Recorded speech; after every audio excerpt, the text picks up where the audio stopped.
talking about topics that are very poignant, that are very specific, is I like to define what it is that we're going to be discussing. And I do this specifically for the purpose of, later on in the conversation not having to revisit or elaborate on what it is that perhaps you might mean or what I might mean or Sister Muhammad might mean by independence. We're going to establish immediately what independence means. Now, the definition, and I took this from the Merriam-Webster website, for this definition of independence.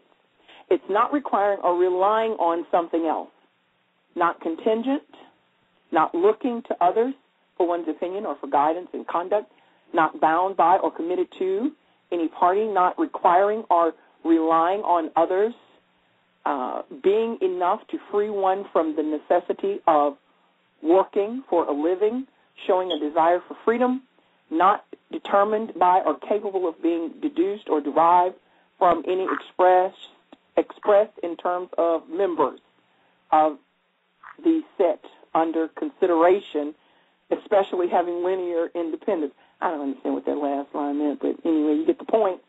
It's not dependent on anybody else for anything else, for anything that essentially that you need in your life. So with that definition, my first contention is now and has always been that nothing, anywhere, in nature, in all of humanity, is independent of anything else whatsoever. Okay? That is an impossibility. We all are dependent on something. Okay? And so for us to sing the mantra of independence and this type of thing, we have to establish early on what is it that the black woman is trying to be independent of, and subsequently, what is she going to be dependent on? Because I think we can agree that we all depend on something, whether it's something as simple as, depending on, what some might feel is, the grocery store to grow our produce. We're dependent on that. We depend on the people that, make textiles and clothing and, the clothiers who supply them so that we can be clothed. We all depend on others, and other things. We depend on these things.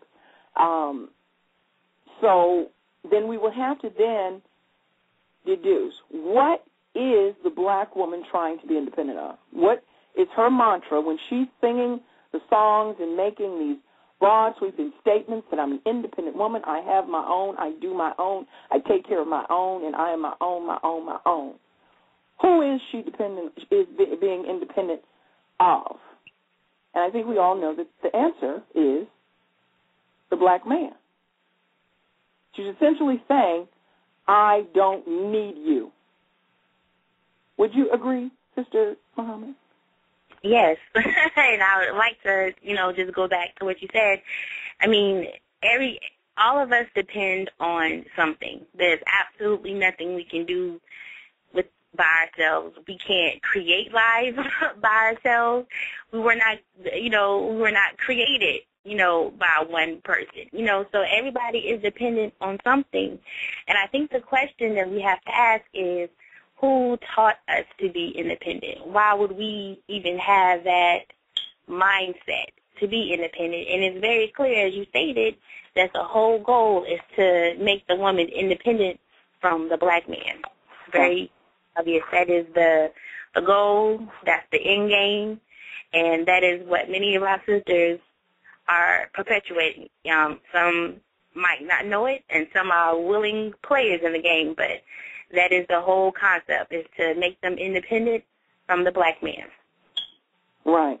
Now, the interesting thing is that and we're talking about the feminist women and the feminist movement, I want to look at what we have become since our feminist women have become essentially the backbone of the community. That's how that happens. When you say, I don't need the man, get out of the way, I can do this myself, then you essentially become the backbone of the community, which is what our women, that's the weight that our women have been forced to carry. No other woman in any other community, as Shahrazad Ali has said, and I have repeated many times on this program, no other community ever has placed that burden on its women but the black community, the African-American community, the African in diaspora, victimized by the kidnapping and subsequent enslavement here in the Americas.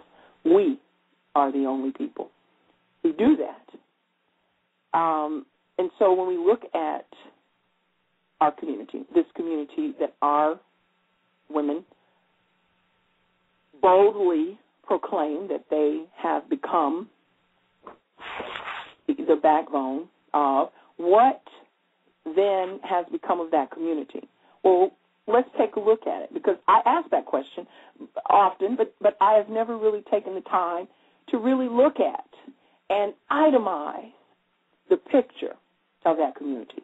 We have increased incarceration, and I'm talking about since, let's be clear that we're talking about since the late 60s, 70s. We're talking about when the momentum that we all galvanized with the modern-day civil rights movement that was then disdirected and parlayed into the feminist movement that was the fight of the Caucasian woman who took the civil rights picket signs, flipped them over, and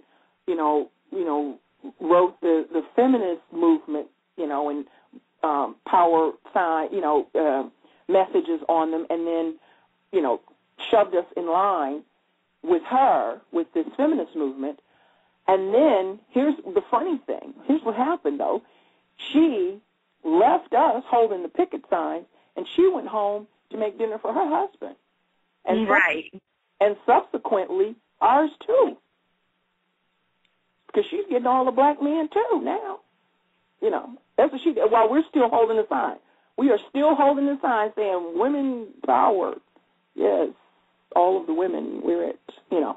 It's like at some point we have to realize that we've been had. And it's so unfortunate that sometimes we find it very difficult to see through that. But anyway, let's look at this community now. We see increased incarceration. We see increased dependency on resources from outside of our community since this desegregation and this women's movement, feminist movement, came into being. We see increase in mental instability in our children. We see a decline in academic scholarship, increase in single-parent homes, increase in sexual deviancy from homosexuality, child molestation. We see increased brutality by policing agencies, increased cases of domestic violence. We see an increase in churches on every corner, and the rise of the megachurch directly through the women who make up roughly 90% of all church membership. We see, according to some reports, there's been a 118% increase in new crops of strippers certified by the Stripper Registry of America.org. Wow. I just made that last one up. I'm ready to say. I was blown away by the church statistics. I said, wait a minute, let's back up. Whenever you say percentages and statistics and stuff, it sounds really good. But anyway, but we know that goes with the sexual deviancy and how our men are personifying what we, I guess, and ingratiating themselves with these types of sexual deviancies, including, stripperdom and all that stuff. But anyway, so this is the picture. You know what I'm saying? This is the picture of our community today. the community that you can go out and look and see, that this is what we as women are supposed to take credit for. We're supposed to take credit for that. We're supposed to take credit for a 50% dropout rate, in schools.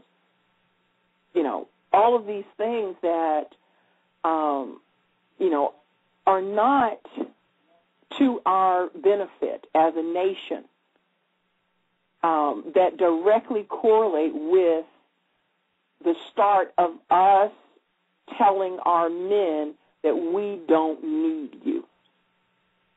Right. You see. And so we're talking about other ideologies that come into play in the black woman's mind when we're talking about not needing the black man. Well, then what man? What man is it? Well, we're going to go out and we can get other men. Well, she wants to get other black women together and cry independence from the black man. But what I think is, what she wants to be is independent of her blackness, her duties to the black society. Now, I know that's a big statement, but I'm going to explain how. Here's how I think that she's doing it. She depends on other black men and other black women to support this betrayal to her culture.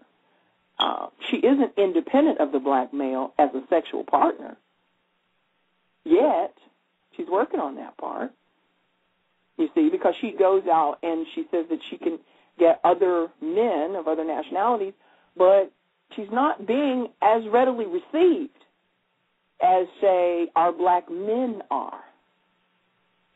And then we take issue with that. You see, I'm sure you've heard the black women go on and on about how as soon as the black man gets, some semblance of financial freedom, what have you, then he goes and he dates white women. Well, are you upset because he is derelict to his duty to his woman and to his society? Or are you upset because you weren't able to do it first?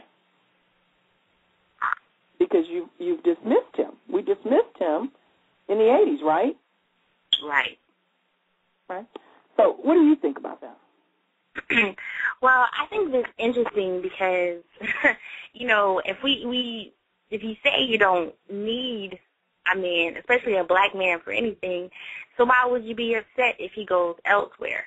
Right. And if you're telling him you don't need him, why go to a place where you're not needed or where you wanted? And then you complain about there's no good men. But wait a minute, I thought you said you didn't need one. So, we don't even understand the language, that we're using ourselves, and we're just functioning off such flawed logic. Because as I stated, if you say you don't need him, then why are you complaining if he goes elsewhere? Because apparently you didn't want him. He wasn't good enough for you. As Tony Braxton would say, he's not man enough for you, because you want to be the man. You want to wear the pants. You want to wear the skirt. You want to tell him what you have, what you can do. And so what type of man will listen to that? Right. And this is what black women, we're going to have to really understand. Okay, we can think we have a lot of options if we want to. But regardless of color, a man does not want a woman that is constantly competing with him.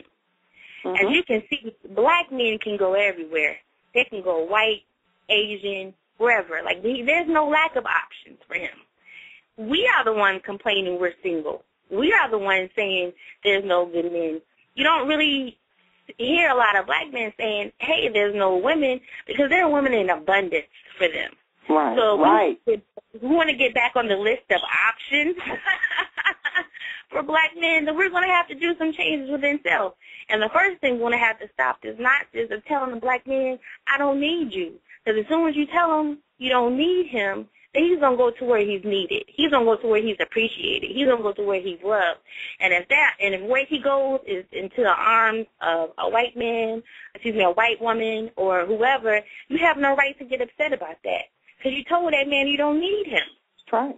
So we have to look at, the language that where it's a cause and effect. You tell somebody you don't need him, they're not going to stay where they're not needed, and they're not going to stay where they want it. And when you know deep down inside you do want him, that's right. Putting on this facade, this persona, oh, I don't need him, I'm tough. No, it's your nature calls out for him. His nature calls you, but you're trying to block it, trying to be so hard, and I can do this by myself. When in actuality, you don't want to do it by yourself. Like, you're not fooling me. At the end of the day, no woman wants to say, hey, I do want to do this by myself. I want to do this thing called life by myself. I want to walk this journey of life by myself. I want to do all this by myself. You're lying. You don't.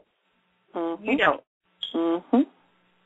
Now, what do you think about the allegations of this behavior being traitorous? And the reason I say this is because when you're seeking independence, I never hear anyone talking about independence of white domination over our community or fighting for independence from, that type of social system. They're always fighting for independence from, the men, or essentially, I think, from you, from me, others that look like them. I don't hear Beyonce singing about independence from Mr. Charlie because, she's his faithful servant. That's, it's another story. But no other culture has its, women proclaiming independence from their male counterpart or their community. I think that white women tricked us into getting that way and left us, standing there, as I said before, still holding this banner.